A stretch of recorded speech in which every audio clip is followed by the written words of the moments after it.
Some brands offer you low finance, or cashback, or servicing. Renault don't do ors. We do ands. The Renault Kadjar with 1.91% APR and €1,000 cashback and 3-year servicing, saving you thousands. Renault, the brand with the and. Visit your local Renault dealer. Finance is made under a hire purchase agreement. Terms and conditions apply. Deposit required subject to lending criteria. See Renault.ie. No risk it, no biscuit.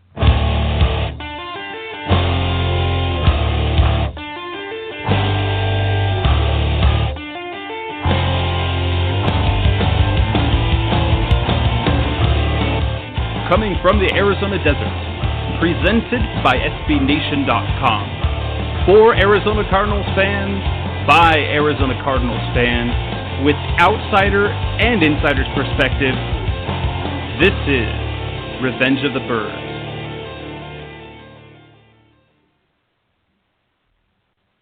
Good evening, Arizona Cardinals fans. This is Revenge of the Birds Radio. I'm your host, Jess Root, and welcome to the show. Whether you're listening live or whether you listen to it via download, via podcast feed. If you would like to come talk, if you would like to join us in the conversation tonight, please give us a call at 646-478-3787, and you can join us on the line.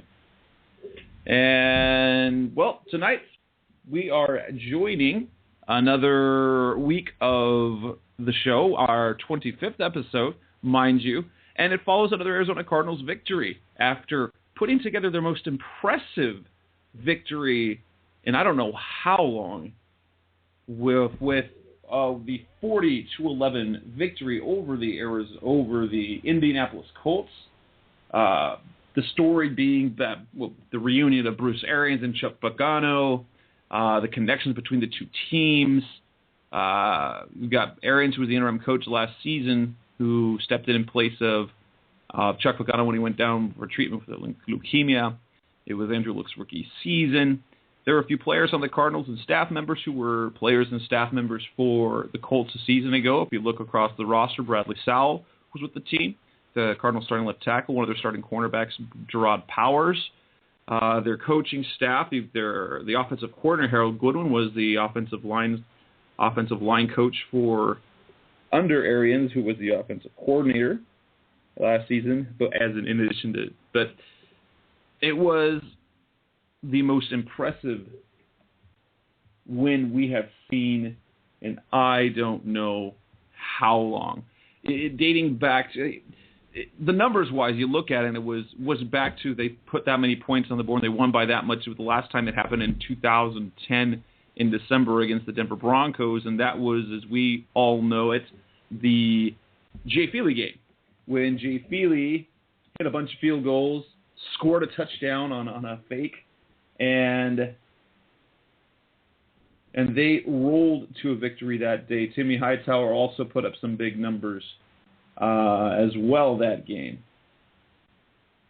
And so now the Cardinals sit at 7-4, having won 4 straight games. And even today, though, they still sit as they are behind in the playoff race still, as they sit at 7-4 with the San Francisco 49ers. However, they, due to the tiebreak that the 49ers have with them, are, as of today, sitting on the outside of the playoffs looking in. And joining us tonight is Seth Cox, as he does almost every single week, talking to us. And Seth, how are you doing tonight? I'm good, Jeff. How are you? We're doing great. Great Cardinals victory. It's exciting to be a Cardinals fan these days, isn't it? No, I think it's always fun to be a Cardinals fan, even when they suck. But yeah, it's a good time right now. So,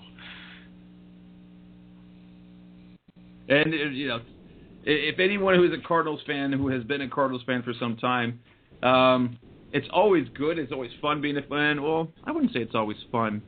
It's fun to watch football, but sometimes being a fan isn't all that fun after some of the stuff we've had to watch over the years.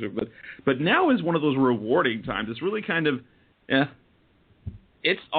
we're entering December, and the Cardinals are relevant, and not just relevant in an outside way. Yes, they are outside the playoff race right now, but they're right in the thick of it, and that's something we haven't heard since Kurt Warner days. Yes, in 2011 they kind of played their way back in, but even at the time as they were winning games late in the season was kind of a pipe dream. So it took a lot of work to get to back where they were, but the Cardinals are right smack in the thick of things. Did you picture this? Did you picture this would happen heading into the season? No, but that, and not to take anything away from the Cardinals at all, but that has more to do with the fact that I don't think anybody saw the Texans and Falcons being a combined 4-14 or whatever they are at this point, 4-18. Excuse me. They're terrible, and I mean I don't think anybody would have seen that coming. Getting wins that you look at it at the beginning of the season and go, all right, there's a loss, and that's what a lot of us did with that Falcons game and that Texans game. Instead of being at 5-6, they're at 7-4. That's kind of all it takes. 2 games that you maybe, at the beginning of the season look at and say, okay, those may not, or those probably won't be wins later on. And then all of a sudden, it just kind of flips and they're wins. And all of a sudden, you're now 7-4 and, in the thick of the wild card race. I wouldn't say they're in the NFC West race. I think that's a one-man race at this point. But they're in the wild card race, and that's really more than anybody could have hoped for at this point. Well, absolutely. And what's great about this is that one of the first times we had high hopes coming into the season. Not everyone did, but there was definitely optimism having Bruce Arians, hiring him on, and the way he talked about the team, and then bringing in Carson Palmer. While there were definitely mixed reviews on the acquisition, and there was so much optimism of the fan base that they could be in the mix. And they haven't disappointed. They had a rough stretch, yes, but they haven't disappointed. And, I'll personally, I'll go back to my preseason predictions, and I went through the schedule, and this is honestly, if I had to, I can't pinpoint the exact. I think this is exactly where I thought they would be. Record-wise, but that was also, I think I had them splitting the Houston-Atlanta series there. I had them picking up home wins in the division, and I was sort of in my mind predicting a 4-2 division record, winning both their games against the Rams. And so they lost a couple of games I thought they would win, and they won a couple of games that I thought they would lose.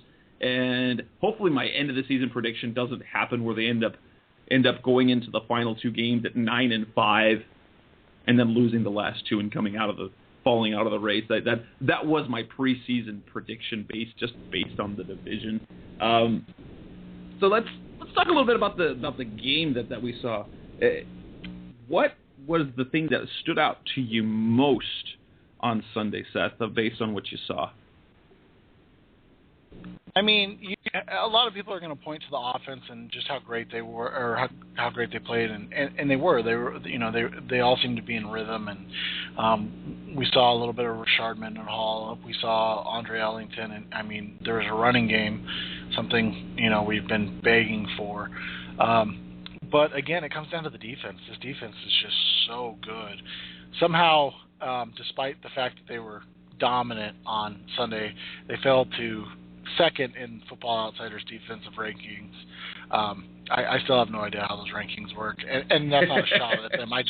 I don't understand all of it, but this defense is just really good, and they still struggle with some things, but the fact that they're getting a pass rush now, Calais Campbell, I don't know if he was injured in the beginning of the season or tentative or what, but he has just he's really come on, and that's really and Darnell Dockett has been great as well, so I don't want to take anything away from Darnell, but I really think Calais' play has kind of pushed them to this point where now all of a sudden, nobody wants to run to his side of the field, and if you single block him in a passing situation, it's you're just asking your quarterback to struggle. And then personally, I think what has happened is because Calais is really now, while early in the season he wasn't getting the sack numbers, getting the pressure on the quarterback, he was really having a very good start to the season across the board. I think the one thing that sort of did kind of settled everything was John Abraham getting his legs under him and finally getting big time snap time, playing time on the field. When he was being used, he was brought in. Granted, he came in. He was there. He wasn't there for the full off season. He was brought in right at the beginning of training camp. So we didn't get a lot of the work working in a new defensive set. I mean, he hadn't played outside linebacker in a few years. He said coming in that he kind of preferred that, but he was being brought in as a situational pass rusher and really wasn't having much of an impact necessarily. And then when the injuries started happening, he's played more. Guess what? You see a big-time football players having a big impact, and having that rush on the edge, I think, is only helping everything across the board. At least for me, I look at a couple of things. The thing that stood out most to me, at least at the start of the game, was, oh my gosh, Rashard Mendenhall. What?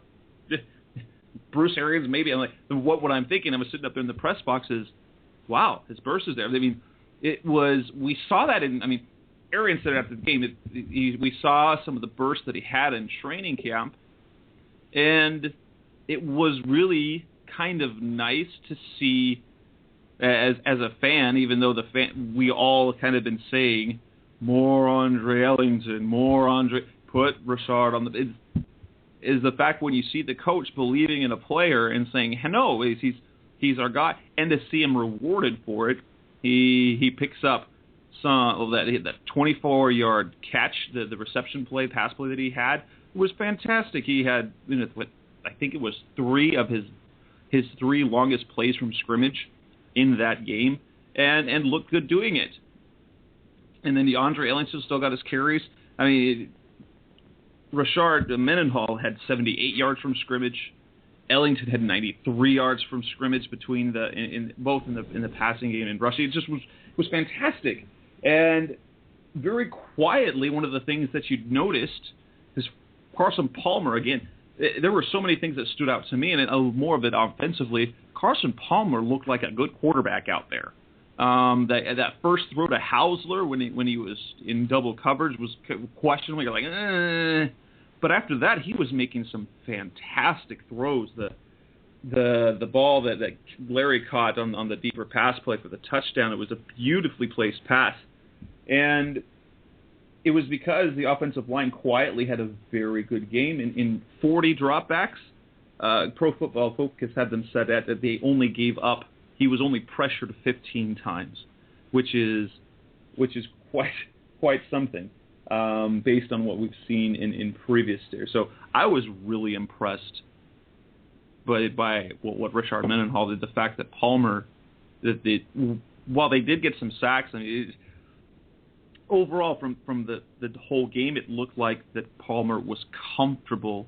And his ball placement, and it's just everything seemed to be coming together. And it's kind of what we were saying in the past. Oh, look, Rob Hauser's putting up numbers. Michael Floyd is putting up numbers. And to me, that says that offense is finally doing what it's doing. This is the offense we've been waiting to see, what we've expected to see, unfairly so probably, since week 1 and didn't see it. We saw a good offensive move in week 1, and then it's kind of fell apart. Was there anything else, Seth, that stood out to you in the good? I think the continuation of Palmer being more of a short thrower is doing a twofold thing. It's showing that, as much as Bruce Arians wants to be a vertical passing guy, go down the field, he's realized he doesn't have the team for that. Of Palmer's 37 attempts, only 16 of them went down the field, or over 10 yards in the air. that's not a whole lot for an Arians offense. It's just, that's about average to I think what Whisenhunt was doing last year, and it's really showing that Arians has kind of figured out that Arians and Palmer have kind of figured out, okay, if the protection is there, look to go deep. If it's not there, it's okay to take not non-chunk yardage. It's okay to take 6 yards on first down. It's okay to get 7 yards on 2nd and 8. It's okay to do those things, and I like the fact that it's progressed to that as opposed to what seemed like earlier in the season Palmer was hesitant to do that. I don't know if that was coaching or if that was just Palmer not wanting to kind of break from what he was supposed to be doing, which was attacking downfield. But it's kind of been a consistent thing since that Falcons game. We're going to eliminate those big throws down the field, and we're going to instead look to, kind of spread the ball out, go to a bunch of different receivers, and then if I can get a big play, we'll hit it. If not, we'll continue to spread the ball around. And one of the things that offensively, I just pulled this up, is a stat that I saw a couple of nights ago. It wowed me. It wowed me because if we remember last year in 2012 just exactly how miserable that offense was. And it wasn't miserable in the fact that they would drive, be able to move down the field and then stall. It was that they literally could do absolutely nothing. Last season, I was looking at moving the ball down the field. They were dead last in first downs last year with 246. Dead last. Through 12 games, through 11 games this season, Arizona's 12th. Arizona's 12th with 221 first downs. Now, they haven't been good on third down on the season. They're right there at 33 1/3%, so it's right there in 1 every 3. So that's really not where they want to be. It's below where they want to be. But if you look at this isn't a terrible offense. It has been an unproductive offense for much of the season, but where it's a team that can move the ball down the field, something we didn't see in 2012. And we saw the issues again. They left points on the board. They left points out there on the field with their stalls there at the end of drives. I'm really just – it's a different experience now watching the Cardinals this year because last year – and it's been said before, I've heard it said before that when you have a good defense, you're always in the game. I mean, you're always in the game. But if you have no offense, you feel hopeless as a fan because there's absolutely nothing you get. Defense can keep you in the game, but then you're praying for miracles. And we don't have to, as fans, we don't have to pray for miracles this year because they can move the ball. They can put points on the board. They just aren't. They're not even where they could be in terms of effectiveness. Yeah, you talk about the effectiveness of the offense, and it's just been it's been a kind of a wait, and then all of a sudden, something clicked.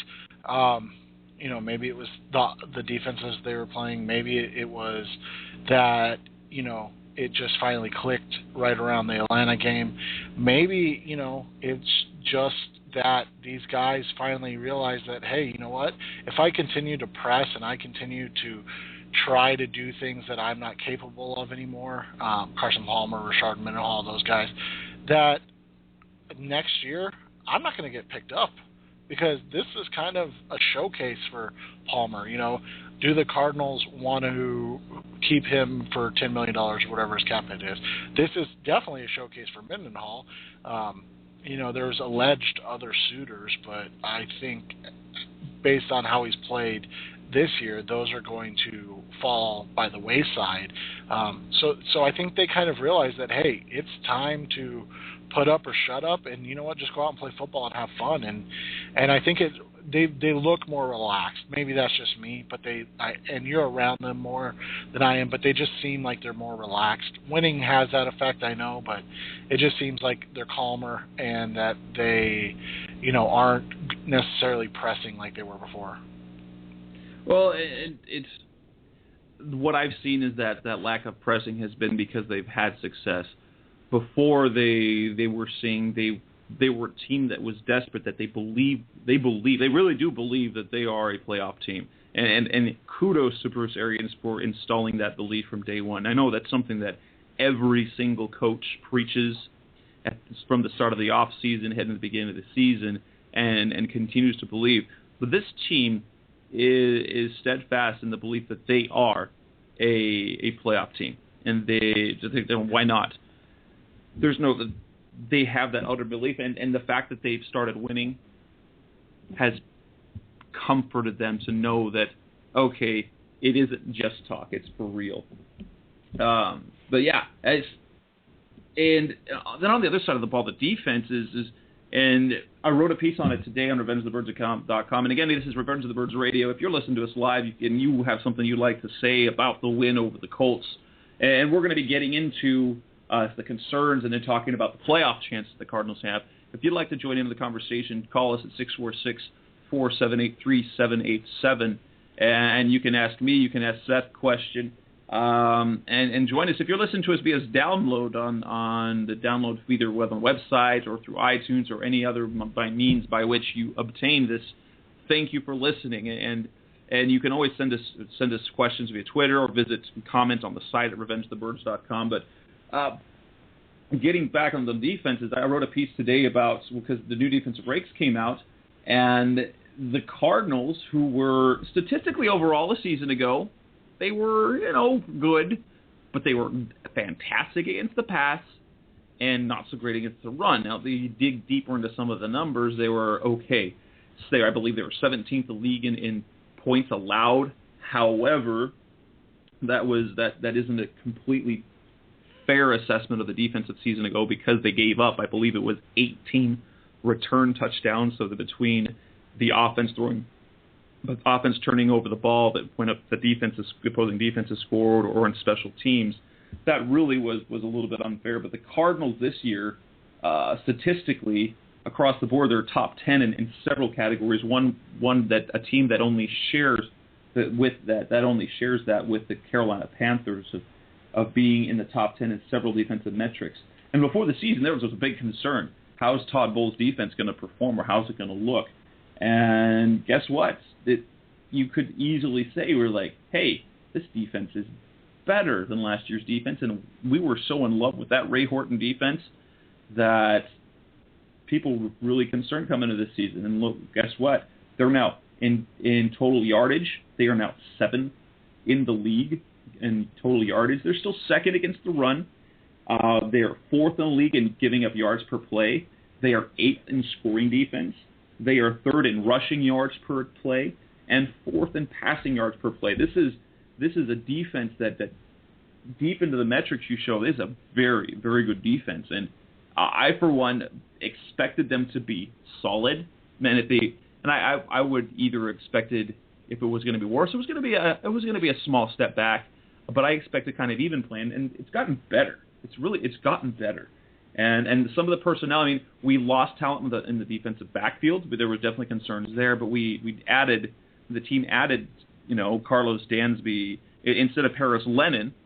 You had Jasper Brinkley, probably an even, and then you had Carlos Dansby, who has personally, it hasn't been talked about enough. If he got that touchdown, that pick six, had he gotten his hands on and held on to those other interceptions that he dropped, this is a player we could be talking about defensive player of the year, between the tackle numbers and the interceptions he's had and the passes defensed in coverage. You could have him in the mix of defensive player of the year. And it's just been so impressed by how this defense has played. Well, and you look at what the additions were, and they weren't. Brinkley, hasn't really made an effect. Dansby, as you said, has been outstanding. What it has been Bowles kind of adapted his scheme to more fit his players, as opposed to what Horton was trying to do with kind of fitting the players into his scheme. And that that coupled with the job Todd does on the, at halftime, making adjustments, changing up coverages on the back end. That's why they've been such a good second half defense in my mind. It shows that he's not nearly as inventive, I guess you would call it, as what Horton was, but he might just be a better coach in the sense of, look, this is the talent I have at this time. It might not be the talent that I want overall, but you know what? I'm going to make it fit, and we're going to be a great unit, and that's kind of where it's at. Well, and something that we've noticed over time, Bruce Arians talked about it in his post-game press conference. He was asked about, at least the defensive front, the defensive line, and the play of Darnell Dockett and Calais Campbell. The defensive front four has been actually very good between those two. Dan Williams and Alameda Tayamu, they've gotten limited time, at least against Indianapolis. They played a lot of nickel. And then you had John Abraham, whose play has been really good. Shaughnessy, who's been stout overall. I mean, you don't see him get the sack numbers, but in playing a new position, he's been really effective. Arians noted one of the things that's been different is that they haven't had to blitz nearly as well. Now we know Todd Bowles they love to blitz, and I found some data, I found some numbers, some stats out there that shocked me, actually, absolutely shocked me. It's like when Arians said, "Hey, we're blitzing less," they're still blitzing a lot, but it's less. It's a little bit less blitz heavy. And I said, well, let's find that out. And he's right. I mean, they still blitz a lot. But overall in the season, and I pulled the numbers based on Pro Football Focus, of course, where they track those dropbacks and blitzes. According to Pro Football Focus, on the season, the Cardinals have blitzed on 48.9% of opposing teams' dropbacks. However, that is a pretty significant drop if you look at the last 4 games. In that 4-game winning streak, they have blitzed 39% of the dropbacks, which leads me, okay, take those 4 games out, and what were they at before then? After they had lost to the Seahawks, up until that, so the first 7 games of the season, the Cardinals had blitzed on over half, on 55.6% of all opponents' dropbacks. And even more starkly, against San Francisco, when they were in San Francisco, Colin Kaepernick dropped back 32 times. They sent at least 5 rushers 30 times. And obviously it didn't work out real well for a few times. And I noticed this, it's kind of one of the things, is that when they played with an 8-man box, and they played 4-4s, when they brought in Jasper Brinkley for a few plays, they got beat deep on a lot of those situations. But they are blitzing less. They only blitzed 15 times against the Colts on 43 dropbacks. They blitzed 17 of 44 against the Jaguars, 20 of 48 against Houston, and then they blitzed 27 times against the Falcons, but that was with 66 dropbacks by Matt Ryan. I don't know if that's just by nature of the fact that they are winning games, or at least in the second half when they're starting to get leads, and so they don't have to go after the quarterback as much. But it's a very interesting one because they're a very blitz-heavy team to begin with, but they pulled back a little bit, and we're seeing pressure from John Abraham, just one-on-one. Calais Campbell and Darnell Dockett are a wrecking crew. Those 3 across the board are just wrecking crews right now. Yeah, and what's interesting to me, and obviously it's something that doesn't need to be talked about at this time, but what's interesting to me is what they're going to do with Carlos at the end of this year. Do you have the money to pay him? And do you have the money to keep paying guys like Darnell and Larry? And, it's just an interesting thing to think about going forward. But kind of to piggyback off of what you said about Pro Football Focus and their stats, what's really awesome and really fun to look at, and just how consistently good this defense has been overall. If you look at their overall grades, and obviously this is only the 11 games into the season, but if you look at their overall grades, their lowest grade is only a negative 3.6. And for those that don't know, they grade every play of every game. So it's basically you can either score 0.1, a 0, or a minus 0.1 on every play, and you go from there. And the last couple of years, that would have made them about middle of the pack as a defender on this roster. Again, they don't maybe have the flash of the Horton team, but they have much more consistency, and they do it in a much different way, and it's just much more business-like. Like you said, they don't blitz as much. They're not exotic in their looks on the front end. They're not coming from crazy angles and all over the place. They'll bring Tyrann Mathieu every once in a while, but overall, they run out of their base sets, which is usually a nickel for them, and they do a lot of different things in the back end, which allows pressure to be created up front without having to bring extra guys, and that's what makes them so consistently good. Now, we talked a lot of good stuff, the things that stood out. Even with the 40-11 victory, concerns. Did you come out of that game with any other concerns that still are like, yeah, but, and that's kind of the fun thing we get to do, and coaches do it, but they don't talk about it. They don't talk about it as much in public as, hey, what can we do? They haven't played a perfect football game yet.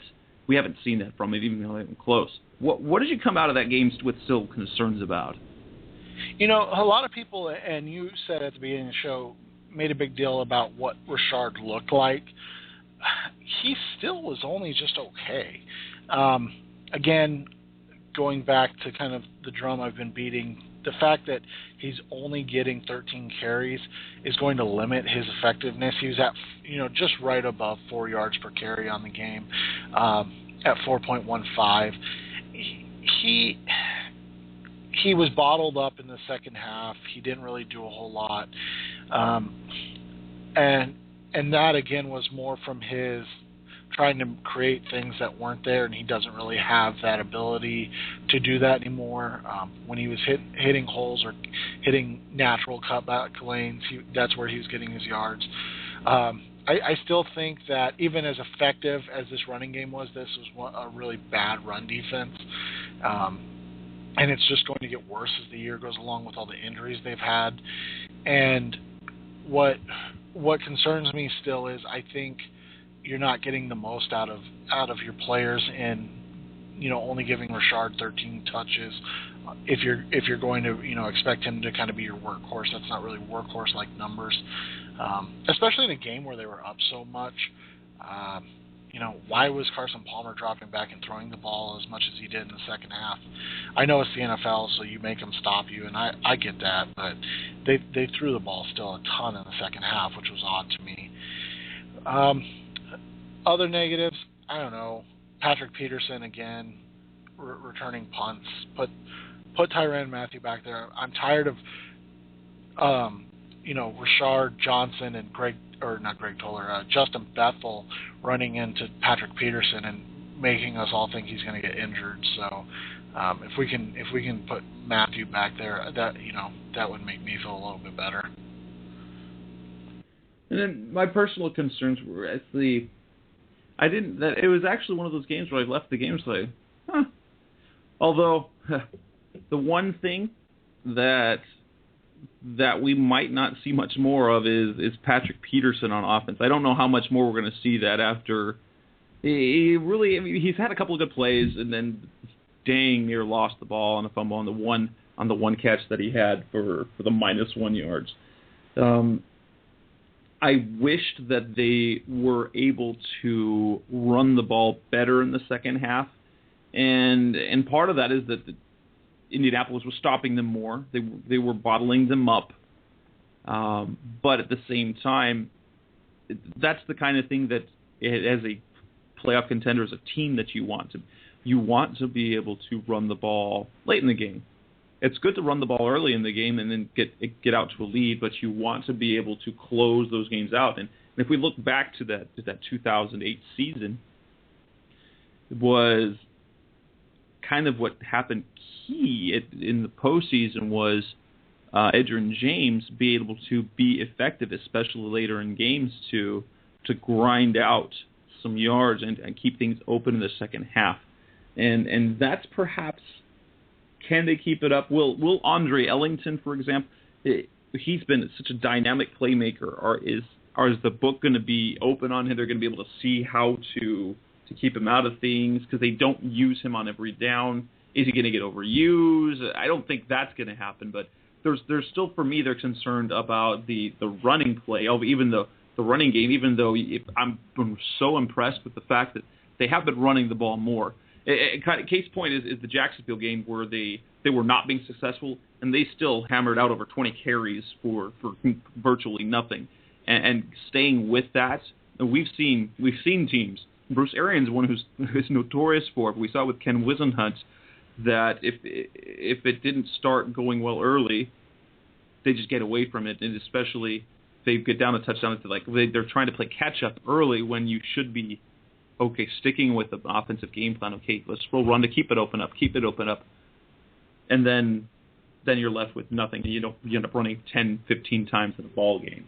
Other than that, just the game itself, my main concern is, as we look forward to this, because it wasn't necessarily so much for what they do playing-wise, is the fact that because they're playing so well and they're still not in that playoff spot, that it's going to be tough for them because the teams playing ahead of them, the 49ers, is as abysmal as they have been over time. They're still getting wins. The Panthers are playing lights out right now. My biggest concern is the fact that they could still continue to play well and still not make the playoffs. And you wonder, and sorry to cut you off, Jess, but go ahead. You wonder, and you hate to say this, but you wonder what kind of impact that has on next year. One of the things that you kind of look at, and Scott, I can't pronounce his last name, but the guy that does all the kind of stats guru, Sean Church's best friend, I think, is tweeted out that Bruce Arians is like 11-1 or something crazy like that in games that come down to the last possession or something, and you wonder how long, or one score, excuse me, games in one-score games. You wonder how long you can kind of get away with that. And I know it's not get away with, but you wonder how long that luck, quote-unquote, can continue. This year you look at it, they've got the Houston win, they've got the Tampa win, and they've got the Detroit win, and then the St. Louis was their only loss. And you look at that and you say, okay, bounces going their way, maybe calls going their way, and I'm not saying there were, I just, I can't remember off the top of my head. That's the concern you have going forward. When you don't necessarily, outside of the last 2 weeks, and you can throw in that Atlanta game in there as well, it's weird to see a team win so many close games. It's just not something that happens very often in the NFL. And so you wonder if that's ever going to come back to bite them, whether it's this year or next year, kind of that false hope of, okay, well, maybe we end up 10-6 and they won 4 of those games or 5 of those games by, one score. Well, what happens the next year if, that luck, so to speak, kind of flips and runs out? That's my one concern. The playoffs, again, if they win, they're gonna make it, and that's kind of just how you have to look at it at this point. Is you can lose one game, and that's all you can lose. So if and you don't even want to say you can lose one game to Seattle, but I'm just going to say Seattle beat San Francisco as well. So you can lose that Seattle game, and that's it. And I saw a lot of Cardinals fans tweeting out, "Oh, come on, Redskins! What are you doing? You had this, you had that." You know what? Nobody's going to help you at this point. the Cardinals are on their own. I've seen people say, "Oh, well, Carolina has New Orleans twice still." What happens if Carolina actually wins those two games? What happens if Carolina wins the South? Then all of a sudden the Cardinals are, they don't have the tiebreaker over the Saints. So, hoping that a team loses, that's the worst thing you can do at this point.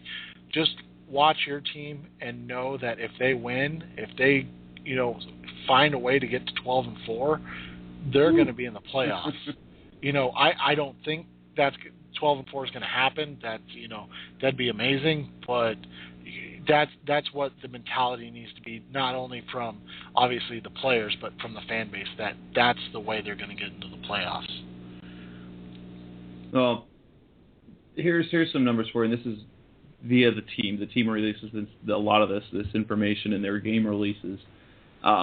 If you think back to the hiring that Michael Bidwill made of Bruce Arians, for many of us, it was considered it was very much a surprise, as we thought, Andy Reid, Ray Horton, Mike McCoy.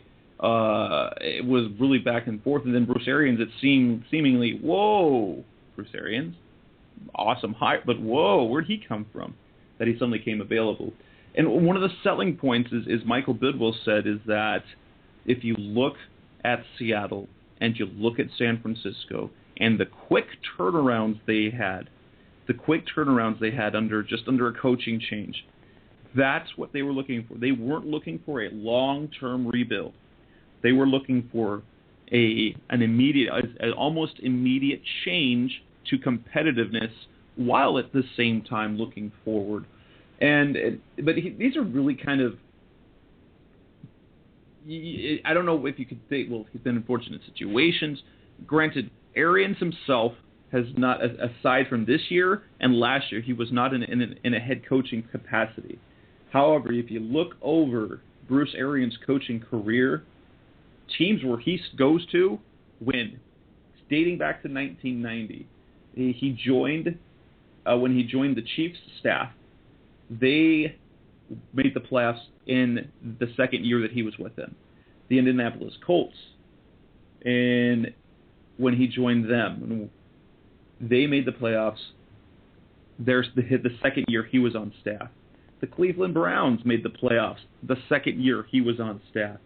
The Pittsburgh Steelers made the playoffs the first year he was on staff.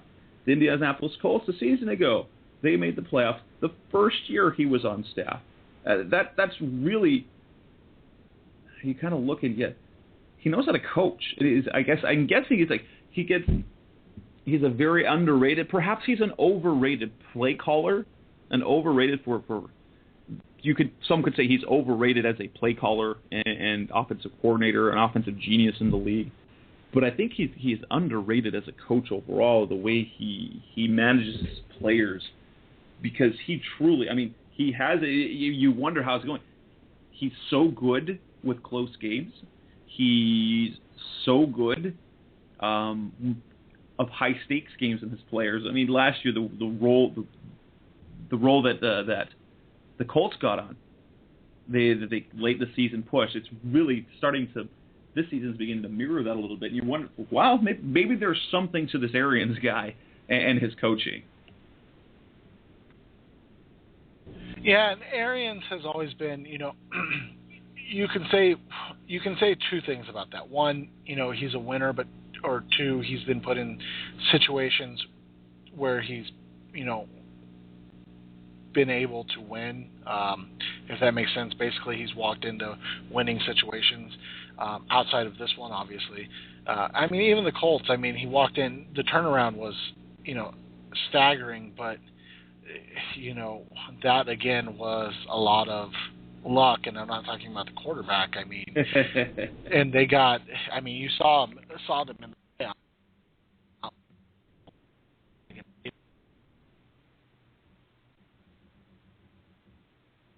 Oh, because of technical difficulties right there. Oh, boy. I hope he gets back on. Are you back? No. All right, Seth. We'll see if you have some internet troubles, I think. Oh, we just lost him. So, he will get back on the line here in a moment. As we move forward, looking forward, again, this is Revenge of the Birds Radio. I'm your host, Jess Root. If you're listening to this live and you would like to call in, take the opportunity right now. Take a few minutes to call in, 646-478-3787. But don't do that if you happen to be listening to the downloaded version. You won't be able to get through. Though, if you want to comment, by all means, if you have something to say, hit up RevengeOfTheBirds.com. This show will be on the front page in the morning, and you'll be able to leave your comments there. You can talk to us on Twitter and on Facebook at facebook.com/RevengeOfTheBirds, or on our Twitter feed, Revenge of Birds.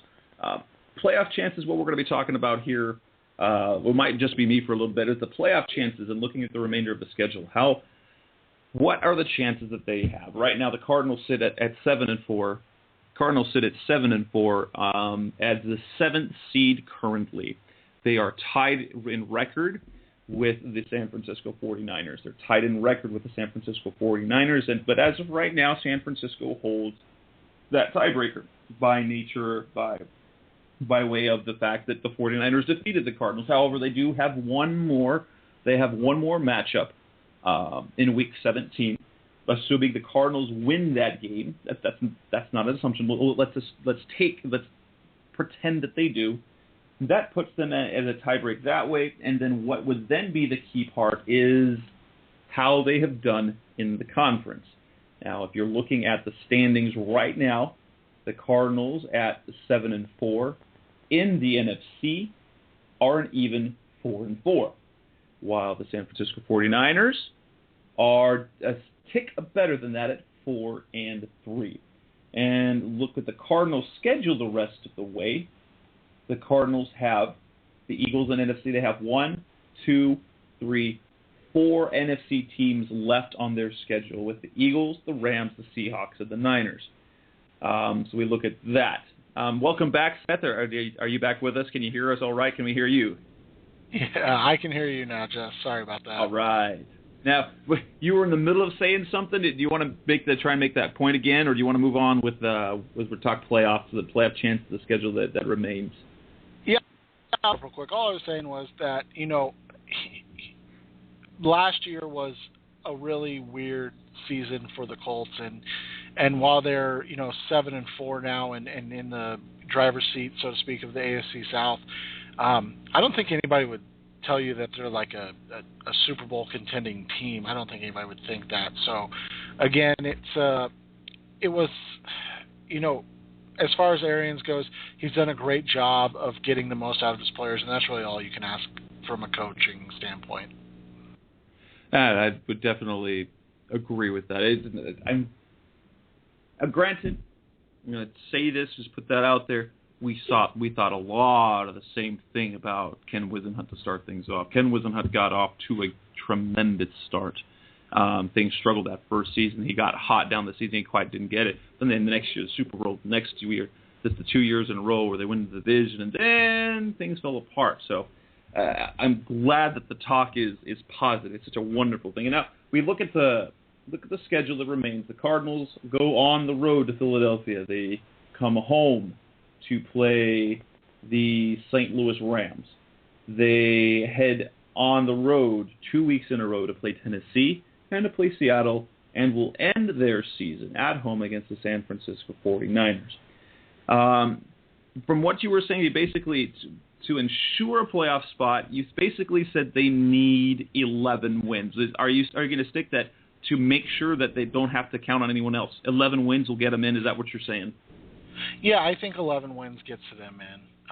Because again, I'm thinking that the 49ers, I just think the Seahawks are so good. I don't see them losing, even though I believe the next game between the 49ers and Seahawks is in San Francisco. I still don't see the Seahawks losing. And then, so that's basically a wash for both sides, at which point you kind of roll into at 10-5, and whoever wins goes to the playoffs, and whoever doesn't, goes home. And that's what you have to hope happens at this point. And just looking, I think 10 wins would get them, but that would be really, it really would be something to say if they got to 10 wins and weren't able to get in, just looking at the competition there in the NFC.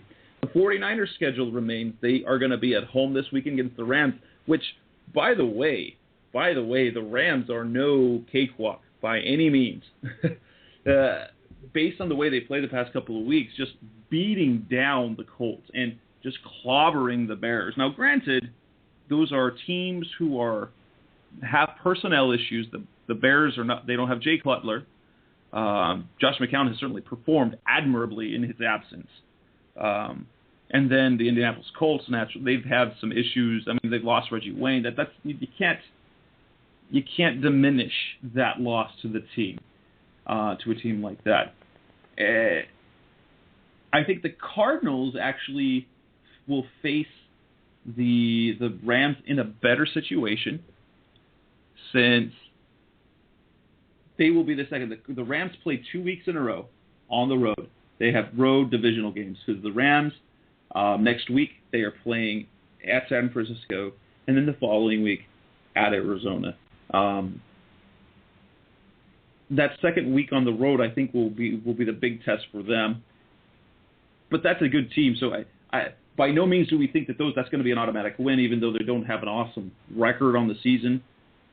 They could play themselves kind of back into the picture with a win next week, and then after that, if they manage to, Rams won 2 more games in a row, they'd put themselves right in the middle of things. But 49ers have 3 of their 5 last games at home, and their schedule is really quite doable. They face the Rams at home, then they face the Seahawks at home. Then they go to Tampa. They're at home against the Falcons, and then they end the season on the road with the Cardinals. The Seahawks game, that's kind of a toss. You think Seahawks? Seahawks are so good. Seattle is really good. I don't know what to think, even though they do have some issues in the secondary now. That Buccaneers game is not a cakewalk, as we learned earlier in the season, and the way they've been playing now. The Falcons, of course, if San Francisco can't beat Atlanta at that point of the season in Week 16, then that's really good news for the Cardinals. But you look at the Panthers. The Panthers now face the Buccaneers at home. They go to New Orleans. They come home to face the Jets. They host the Saints, and then they end at the Falcons. So they've got 2 games against the Saints, but they are playing so well. Assume they split those games. They split those games. I think the Jets game they win, and then so they got 2 wins, probably 3, maybe 4 wins. You might be seeing a 12-4 Panthers team. That's very doable. Goodness, could you imagine having a 10-win team that doesn't make the play? I don't know how often that happens, but considering 10-6 won the division outright when the Cardinals did it in 2009, and then the next season in 2010, win 7-9, won the division for Seattle. That's really, really something when you have a 10-6 team miss the playoffs. What do you think of it? If you're looking at the Cardinals schedule, though, other than the fact, yes, you assume the loss at Seattle, how many of those viably could they possibly survive with a loss? They can only lose to this week and Seattle. Those are the only 2 games that they can lose. If you have a loss to a Rams team that is not a bad team by any means, but you should beat them at home, and a loss to a Tennessee team that lost to Jacksonville, and Ryan Fitzpatrick is a nice story and everything, but he's just not a great quarterback. Then you know what, and I don't want anybody to take this the wrong way, but if you lose to those 2 teams, you don't deserve to make the playoffs, and that's just kind of my feeling. And that's not to take anything away from the Rams, because they've played excellent. Who knew that the best thing that could happen to the Rams would be Sam Bradford going down and Brian Schottenheimer being forced to scheme the offense around Zach Stacy and Tavon Austin, as opposed to letting Sam Bradford try to be the next Tom Brady or Peyton Manning. So, and that defense is ferocious but flawed, and they're a very beatable team, especially the Cardinals play the run so well. And you never want to say you don't see a way that they could lose that game. You would hope at this point in the season, with everything that they've, kind of put together, that at this point it's kind of a no-brainer that they're going to win a game at home versus a St. Louis Rams team that is injury depleted and not overly great in the places where they don't really have any personnel matchups that will hurt outside of Jared Cook, but that's another story. So, and then you look at Tennessee. Tennessee has a good defense and they have an impressive running game. But again, what do the Cardinals do best? They stop the run. If Ryan Fitzpatrick beats you, again, if you lose games to Kellen Clemens and Ryan Fitzpatrick, you kind of have to reevaluate where you're at. Even if you are, 8-6 at that point, that those are some weird losses to take late in the season when you're trying to make the playoffs. Obviously, Seattle is Seattle. Could the Cardinals win? Absolutely. Anything can happen on any given Sunday. You just don't want to, put a win on the board at that point, because it's easier to say, okay, we're looking at 11-5 as opposed to, hey, we're going 12-4. And as fans, that's okay.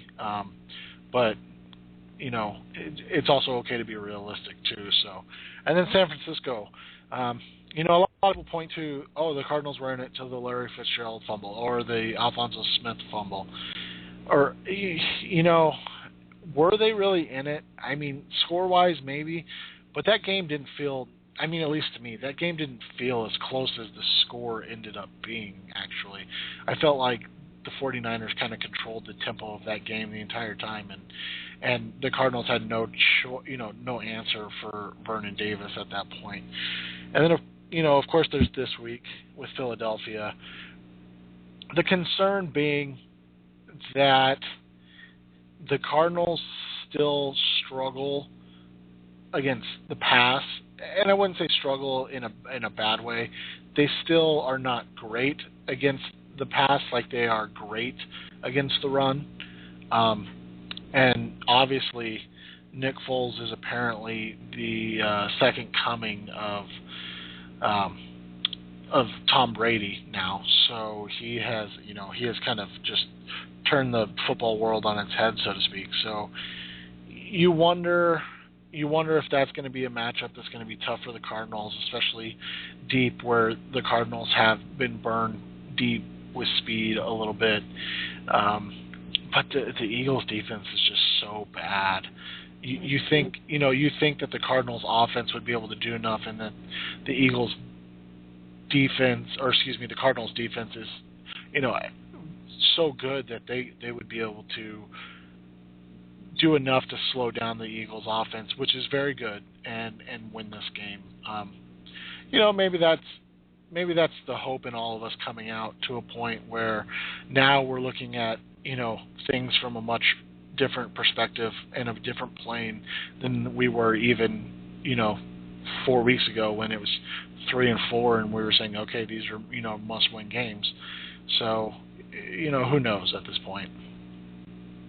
Well, and looking, I'm going to take a little bit different perspective. Is that I think that the game this weekend against Philadelphia is far more important than that Tennessee game, at least in terms of playoff perspective. Is if the Cardinals are going to have 2 losses in their last 5 games, they can survive a loss to an AFC team. With the things bunching up the way they are, they really can't afford a loss in the conference. And truthfully, a loss to Philadelphia kind of muddies the waters even further for the Cardinals. The post I wrote this morning, rather, let's say that it was Tuesday morning, as by the time most of you are listening to this, it is no longer Tuesday. On Tuesday morning, I kind of updated the playoff picture and basically put the situation: the Cardinals are 7 and the Eagles are 8. However, the way things are looking in the NFC East is that the division winner is going to make the playoffs. The second place team will not. Excuse me. But if we get in a situation here, the Cardinals lose to the Eagles and the Cowboys win, which they viably come. They're playing the Raiders. They play the Raiders at home on Thanksgiving. That would put Dallas at 7-5. A win by the Eagles would put them at 7-5, and the Cardinals losing would go to 7-5. That then bumps the Cardinals another slot below because of the head-to-head matchup. And that further muddies the waters as well, because then the Cardinals go to under 500. They go to 4-5 on the season in the conference, which, again, you go head-to-head, you go in the conference. I think this weekend it becomes, and I didn't think this before, but now going into this weekend, this game is more important than even the Indianapolis game. And I was kind of putting that game, that winning that Indianapolis game as a linchpin and saying, okay, I believe this team is playoff able. I didn't say they were going to make it, but by winning the last 4 games, I said, hey, they really are a contender. But this game, this game is a kind of crucial. They can afford it, even though Tennessee's not good, but they can survive a Tennessee loss. If they lose to Philadelphia, they put themselves behind the 8 ball with another team having a tie break with them. So Philadelphia would own a tie break over them. As of right now, San Francisco owns a tie break over them, and then say the Bears win, and I think that would put them. Let me check the Bears are in the conference. They're 3-5. That would put the Cardinals and the Bears tied in the conference, and so then you're putting yourself in a situation where it's going to be really tough to leapfrog multiple teams.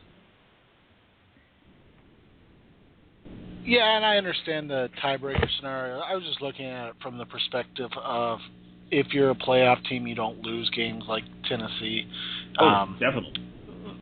Maybe that was just me though. So, I think Philadelphia is actually an okay team though. So I think a loss to them on the road in a kind of a playoff-y game, so to speak, would be understandable. But again, I agree with you. They can't afford to lose conference games either. So that I definitely get where you're coming from on that. It's interesting, not to beat a dead horse, but the fact that this game did not get flexed, just and I almost wrote a post on it, and I kind of did last week, but it just speaks to the level of, it's still the Cardinals. Unfortunately, we love them. It really is. It really is. I mean, the Cardinals. I mean, they have Kurt Warner. Now this year they have Carson Palmer. So Carson Palmer does not move any. But Carson Palmer does not move any barometers there. He does not gauge interest at all. He's one of the most he's one of the most meh quarterbacks out there. There are some people who hate him, but they're really, as the national thing, they don't hate him. He performs okay, and he doesn't drive any interest at all. So you get the fact that the Cardinals historically bad. So there's no national interest. Yes, they beat the Colts, but on the East Coast, who cares about the Cardinals? They have to keep doing it. They have to keep winning. They have to. Yeah, and that's what's so unfortunate is because they can say all they want that they don't care. Oh, it's we just got to go out there and whatever Arian's quote was, and not to talk bad about the coach, but whatever his quote was. But you know what? Those players have pride, and winning games is great, but being overlooked constantly, especially in a bounce back year. I know some people use that as, fuel to the fire, but at some point it does weigh on you to the point, where you're like, okay, what the hell do we have to do to be taken seriously at this point? I mean, we're beating everybody that's put in front of us. Yeah, sorry that it just happened to be that San Francisco, New England weren't on our schedule at this time like, it was for Carolina. But, it's frustrating. And, Ken Summers said, I don't mind not having to be out there that late. And I understand that. But, it was I think it was an important thing for Cardinals and Cardinals fans to say, be able to say, look, we're being taken seriously finally, and this team, you know, is respected, and there's still that kind of, you know what, it's still the Cardinals, and it's still okay. You know, you had a nice little run, but look who you're doing it against. You know, I feel like that's still the national perception. They're getting a little more pub week after week because they're stacking wins, but again, it's still, you know, oh, it's just the Cardinals, and then, you know, like you said, it's Carson Palmer, who cares? You know, and that's just weird to me. As we close up the show, Seth, I'm going to withhold from a prediction yet, and that's simply because I've got another show I'm going to do later this week. I already have an interview lined up with the lead writer over at BleedingGreenNation.com, our SB Nation Philadelphia Eagles site. So I already have an interview lined up. So I've got him lined up as a guest, and so I will have a show previewing the Eagles game coming up later this week. So I'm going to hold off on a prediction, but I'm going to toss you in the fire a little bit, Seth. If you had these guys right now, make a prediction for this week's Eagles game. You know, I picked them to lose in our pick'ems, but that's just out of, you know, sheer superstition. I think we're now at 5-2 in games I picked against the Cardinals. So, you know what? I really like last week. If the Cardinals offense can continue to roll, there's no reason the defense isn't good enough to make enough stops for the Cardinals to win this game. It kind of reminds me of last week's game, except for the fact I don't think Indianapolis or Philadelphia is going to come out and crap the bed like Indy did. And you know, it is an early game on the East Coast, so there's always that concern of if they start slow against the Eagles, you know, this isn't the Jaguars, so there may not be an ability to come back like they did, or, you know, they may be in a dogfight to the end. But I really do think this is a big game to show that they've turned the corner in that sense, coming out on the road and making a statement. And you know, I think they're going to do it, but maybe I'm just getting too optimistic at this point. Hey, I don't think you can be too optimistic, Seth, considering you are our resident negative Nancy. So. That's right, and I'll prove that tomorrow. So with my article. So.